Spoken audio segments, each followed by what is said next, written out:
Right, I'm back to go over domain of rational functions in this video. Let me make this a bit bigger. So we talked about for a rational function, in other words, fractional functions. If you have a fraction, you can't have 0 in the bottom of the fraction. So that was rule number 1 that we talked about. So when we have this example, it's asking you to find something called restricted value. These are the x values that will make this function undefined. So let's take a look. It says the function g is defined below.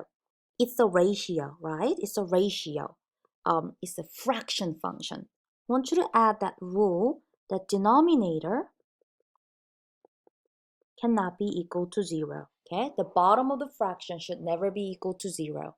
When the bottom of the fraction is equal to 0, the function is undefined. So when part A is asking, find all values of x that are not in the domain of g. Okay, that are not in the domain of g. So they're asking you to find this thing called restricted value.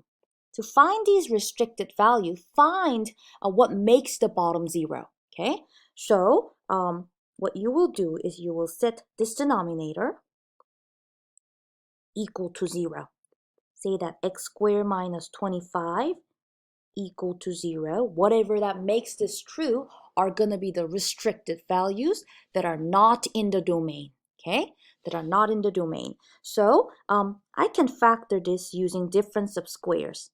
I know that 5 times 5 is 25. If one of them is positive and if the other one is negative, they will multiply to be negative 25 and they will also add up to 0. That's why we're missing the middle term, okay? I think you guys remember this. Like if you're factoring something like x squared minus 49, that becomes x plus 7, x minus 7. I'll give you another one. If you have x squared minus 36, if you are factoring that one, you get x plus 6 and x minus 6. So this is just a review of factoring skill called difference of perfect squares. But I was using that skill to factor x squared minus 25. Let's solve each of these parentheses for 0. Okay? This x plus 5 is equal to 0 when x is equal to negative 5. So the first answer is x equals negative 5. The second factor, x minus 5 is equal to 0 when x is equal to 5, right? So this is called zero product property. By using that, we found two restricted values. Restricted values are positive 5 and negative 5. These are the values that this function cannot have, okay? To find restricted value, set denominator equal to 0. That's what you're going to do. And sometimes you're going to have to use your factoring skill or simply just solving a one-step or two-step equation to find those restricted values. Now I'm going to use those restricted values to find the domain of this function. Now, I always draw a picture. Okay, no, let me go ahead and draw it big right here. Okay, this is a number line. Now we have negative 5 on the left and positive 5 on the right. I put negative 5 on the left because that's a smaller number. Okay, so put the smaller number always on the left. Draw open circles because we are not allowed to have these values. Okay, because these are the numbers that will make the bottom of the fraction 0. But there's no other restrictions. The function says, hey, we just can't have 5 or negative 5, but everything else is okay. So what I'm going to do is I'm going to go ahead and highlight everywhere else except for this negative 5 and positive 5. So take a look. Everything to the left of negative 5. Okay, that's one interval. But you know what I did is that I drew an arrow indicating that it's going to go on forever to the left. Okay? Now let me draw another arrow in between negative 5 and positive 5. That's okay too, right? There are some numbers that are in between negative 5 and 5. Those can be in the domain of this function. Now lastly, start back at 5 but keep on going to the right. So look, if you break a spaghetti in two places, you're going to end up with 3 pieces, right? So I have 3 intervals, red, orange, and green. I'm going to show you how to write the interval notation of this, okay? Now follow the arrow, please. If you keep on going to the left, where are you going? Like negative 1 million, right? Negative 1 billion. You're going to negative infinity. So the interval notation for the far left interval is from negative infinity to negative 5. Close the parenthesis and please don't use a bracket. If you use a bracket, that means you're telling them that you can have a value at negative 5, but we're not allowed to have that. Put a union in between, and let's go to the orange one. The orange interval starts from negative 5, and it goes to positive 5. Close the parenthesis. Put another union. Now let's go ahead and write the green interval. The green one starts at 5 on the left, but you notice how it's keep on going to the right forever and ever. That is positive infinity. And for positive infinity, you do not need to put a plus sign in front.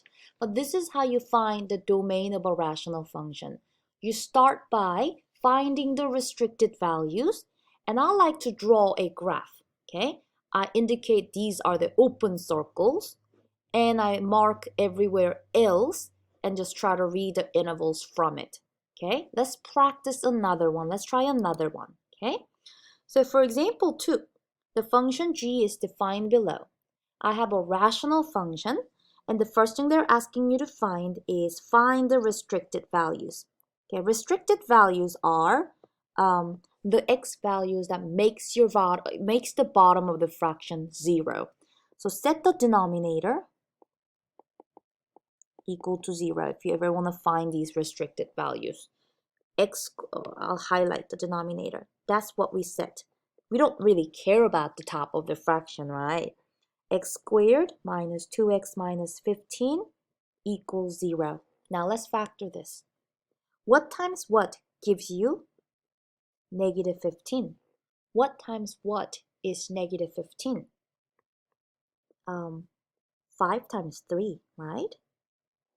But if I make 5 a negative, 3 a positive, they will not only multiply to give you negative 15, but they will add up to negative 2. So this is how we factor a trinomial, right? So you remember that from last math class. All right, let's go ahead and solve each of these factors. When is x minus 5 equal to 0? Well, when x is equal to 5. So the first restricted value is at x equals 5. Now, what about from this factor? X plus 3 is equal to 0 when x is the opposite of positive 3, when it is negative 3. So we found the restricted values. Restricted values are negative 3 and 5. So when you are writing the domain of this, you're going to start with the big number line, plot the small number on the left, plot the big number on the right. Draw open circles on both of them. And you want to, and I like to play with colors as you see. I'm going to go to the left of negative 3. I'm going to go in between negative 3 and 5. And I'm going to go to the right of 5. Now some people don't graph, okay? Some don't graph. And if you can do that without graphing, that's great. But I want to see my picture before because the graph actually helps me write these interval notations. So starting with the one all the way on the left, that red one goes to negative infinity and it stops at negative 3. I put the union symbol. The orange one starts at negative 3 and it goes to 5. I close the parenthesis and let me put another union symbol. And the green one starts from 5 and the green one goes all the way to positive infinity. So that is the domain of this rational function. Now, they're not easy, I don't think. So I want you to practice them, okay? But those were the 2 examples of domain of rational functions. In the next video, I'll come back and talk about domain of square root functions.